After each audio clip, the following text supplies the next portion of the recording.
उसने पीछे मुड़कर देखा। स्ट्रीट लाइट की मध्यम सी रोशनी में उस पतली सी गली के दूसरे छोर तक उसे अपने पीछे कोई दिखाई नहीं दिया, किंतु अंधेरी रात में किसी के कदमों की आहट पिछले 5 मिनट से लगातार उसका पीछा कर रही थी। अनीता नाइट शिफ्ट खत्म करके अपने घर लौट रही थी। उसका घर मेन रोड से अंदर एक संकरी गली में पड़ता था, जहां तक कैब का पहुंच पाना संभव नहीं था। हर रोज की तरह उसने मेन रोड पर कैब रुकवाई और तेज कदमों से अपने घर की ओर बढ़ने लगी। रात के 2 बजे का समय था। हर तरफ गहरा सन्नाटा पसरा हुआ था। अचानक उसे अपने पीछे किसी के कदमों की आहट सुनाई दी। सूखे पत्तों पर किसी के कदमों से आने वाली कड़कड़ की आवाज उसकी नसों में अजीब सा डर भर रही थी। पीछे मुड़कर देख पाने की हिम्मत तो नहीं बची थी, लेकिन फिर भी उसने अपने डर पर काबू पाने के लिए एक बार फिर मुड़कर पीछे देखा। उसके पीछे रात के स्याहे अंधेरे के अलावा और कुछ भी दिखाई नहीं दे रहा था। 2-3 कदम आगे बढ़ाने पर एक बार फिर उसे लगने लगा जैसे कोई उसके पीछे पीछे आ रहा है। डर से उसका पूरा शरीर पसीना पसीना हो गया था। खतरा भांपकर उसने बिजली की सी तेज से अपने बैग की पॉकेट खोली और उसमें रखे स्प्रे की बोतल को निकालकर अपने हाथों में पकड़ लिया। बोतल हाथ में पकड़कर जैसे ही वो आगे बढ़ने को हुई, उसकी आंखों के सामने एक काला सा धुआं फैल गया। यह धुआं इतना घना था कि एक पल को उसे आगे बढ़ने का रास्ता भी समझ नहीं आया।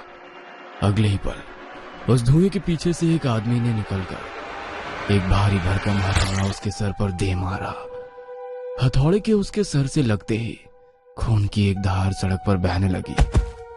अनीता की आंखें इससे अधिक देखने के लिए खुली ना रह सकी और वो नीचे गिरकर बेहोश हो गई। उस व्यक्ति ने अनीता के सर पर एक के बाद एक दर्जनों प्रहार किए और निर्दयता से उसकी हत्या करने के बाद जोर जोर से हंसने लगा। अचानक ही एक धुएंनुमा आकृति उस व्यक्ति के शरीर से बाहर आई और धीरे धीरे एक विशाल दैत्य का रूप लेने लगी।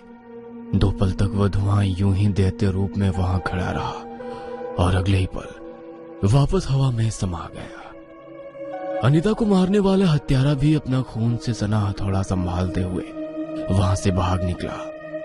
अगले दिन हर समाचार की मुख्य पोस्ट पर अनीता की दर्दनाक मौत की खबर छपी हुई थी। अनीता की मौत पिछले कुछ दिनों में होने वाली 10वीं हत्या थी। कोई सीरियल किलर मासूम बेगुनाह लोगों को तड़पा तड़पा कर मार रहा था। मरने वालों के शरीर इतनी बुरी अवस्था में मिल रहे थे कि पुलिस के लिए भी जांच कर पाना कठिन हो रहा था। हर हत्या में कुछ बातें थी जो बिल्कुल कॉमन थी, जैसे मरने वाले सभी लोग सीधे सच्चे अच्छे इंसान थे। इन सभी की हत्या अमावस्या की रात को गहरे अंधेरे में हुई थी, खासकर ऐसी जगहों पर जहां कैमरा भी नहीं था, इसलिए कोई भी गवाह या सुराग नहीं मिल पा रहा था। आज फिर एक अमावस्या की रात थी। आधी रात को अपने आश्रम से निकलकर एक साधु जंगल की ओर बढ़ा जा रहा था। जंगल के बीचों बीच उसने महसूस किया कि कोई धुआंनुमा आकृति उसका पीछा कर रही है। साधु ने अपनी चाल तेज कर दी और वो जल्दी से वापस अपने आश्रम की ओर मुड़ गया। कुछ दूर चलते ही अचानक एक व्यक्ति उसके ठीक सामने आकर खड़ा हो गया। उसकी आंखें बोर्ड्स की भी तैयारी जरूरी है और साथ ही में कंपटीशन एग्जाम भी देना, जेई भी क्रैक करना, नीट भी क्रैक करना है। उसकी आंखें खून की तरह लाल थी। हाथ में चाकू पकड़कर वो क्रोध से साधु की ओर देखने लगा और एक जानवर की तरह उसकी ओर झपटा। साधु श्री नारायण हरि का नाम लेकर उसके हाथ से चाकू छीनने का प्रयास करने लगा। साधु ने अपने हाथों में रुद्राक्ष की माला लपेटी हुई थी। उस माला के स्पर्श होते ही वह हत्यारा बिजली के करंट की गति से उछलकर दूर जा गिरा। अगले ही पल जैसे वो हत्यारा होश में आ गया था, साधु को अपने सामने देखकर वो घबराकर पीछे हटने लगा। साधु की जोर से श्री नारायण हरि की आवाज सुनकर आश्रम में रहने वाले साधु और शिष्य बाहर निकल आए और उन्होंने हाथ में चाकू पकड़े हुए उस व्यक्ति को पकड़कर पुलिस के हवाले कर दिया। सच सच बताओ, आखिर तुमने क्यों इतने सारे लोगों की हत्या की? आखिर उन्होंने क्या बिगाड़ा था तुम्हारा? मैंने किसी को नहीं मारा साहब, मैं तो एक चोर हूँ। एक रात में चोरी करने के बाद शराब के नशे में धूत होकर अपने घर जा रहा था। अचानक ही मुझे ऐसा लगा कि किसी ने मुझे मेरे नाम से बुलाया है। पास जाकर देखा तो वहाँ एक काली सी परछाई दिखाई दे रही थी। उस दिन के बाद मेरे साथ क्या हुआ, मैंने क्या किया, मुझे कुछ नहीं पता साहब। पुलिस को कहानियां सुनाता है, हम तुझे बेवकूफ नजर आते हैं? हाँ, तूने 1-2 नहीं पूरे 10 लोगों की इतनी निर्मम तरीके से हत्या की है कि कोई मान ही नहीं सकता ये इंसान का काम है। भोलेपन का नाटक बंद कर, तू तो इंसान कहलाने के लायक भी नहीं है। मैं बस चोर हूँ साहब, मेरी बात का यकीन करो। हत्यारा चीख चीख कर अपनी बेगुनाही की असंभव सी कहानी सुना रहा था, जिसे मानने के लिए कोई भी तैयार नहीं था। हत्यारा मुकेश अभी पुलिस हिरासत में ही था कि पुलिस के पास एक और जुर्म होने की खबर आती है। इस बार हत्यारे ने हाईवे पर गाड़ी रुकवाकर उसमें बैठे 5 लोगों की बेदर्दी से हत्या की थी। अगर ये किलर यहाँ है तो ये मर्डर किसने किया? बिल्कुल वही तरीका, अमावस्या की रात को हैवानों की तरह हत्या करना। आखिर क्या पहेली है ये सब? कहीं ये किसी गैंग का काम तो नहीं? इंस्पेक्टर दयाशंकर मन ही मन उधेड़-बुन में लगा हुआ था। मुकेश के ठिकाने से पिछली हत्याओं में उपयोग किए गए हथियार बरामद हो गए थे, जिससे उसका अपराध साबित हो रहा था। साथ ही साथ अब तो हर दूसरे तीसरे दिन शहर में हत्या, चोरी, डकैती, बलात्कार जैसे अपराध ऐसे बढ़ते जा रहे थे कि लग रहा था शहर के चप्पे चप्पे में अपराधी ही घूम रहे हैं। स्थिति पुलिस के नियंत्रण से बाहर हो गई थी। रात का समय था। अपने विचित्र केसों के बारे में सोचते सोचते दयाशंकर को नींद आ गई थी।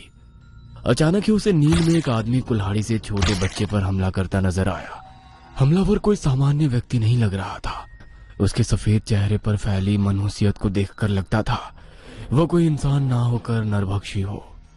दयाशंकर ने देखा मर्डर साइट से सिटी हॉस्पिटल की बिल्डिंग दिखाई दे रही थी। अचानक ही चौंक कर उसकी नींद टूट गई। उसे एक अजीब सी बेचैनी महसूस हो रही थी। अब वो एक पल के लिए भी बिस्तर पर लेट नहीं पा रहा था। उसने उसी पल अपनी गाड़ी निकाली और सिटी हॉस्पिटल की ओर दौड़ा ली। अस्पताल से कुछ ही दूरी पर एक आदमी हाथ में कुल्हाड़ी लिए धीमे कदमों से चला जा रहा था।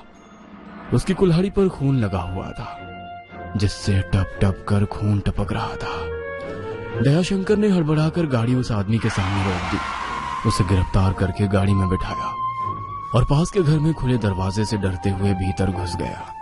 सामने का नजारा देखकर उसकी आंखों में आंसू आ गए थे। उसका सपना हूबहू सच होकर उसके सामने था। ये कैसी पहेली थी? क्या सपने में देखी हुई बातें सत्य हो सकती है? एक के बाद एक ऐसे ही दयाशंकर को विजन्स दिखाई देते और मौकाए वारदात पर जाने पर सब कुछ सत्य होकर उसके सामने आ जाते। दयाशंकर के हाथों जो भी अपराधी पकड़ा जाता एक ही कहानी सुनाता कि उसने कोई अपराध नहीं किया। उसे हत्या से पहले एक काली भयानक परछाई दिखाई दी और उसके बाद उसे कुछ भी नहीं पता कि उसने क्या किया। दयाशंकर जानता था कोर्ट में इस तरह की बात करना बेवकूफी होगी। कानून इस तरह काला साया दिखने की बात को कभी स्वीकार नहीं कर सकता।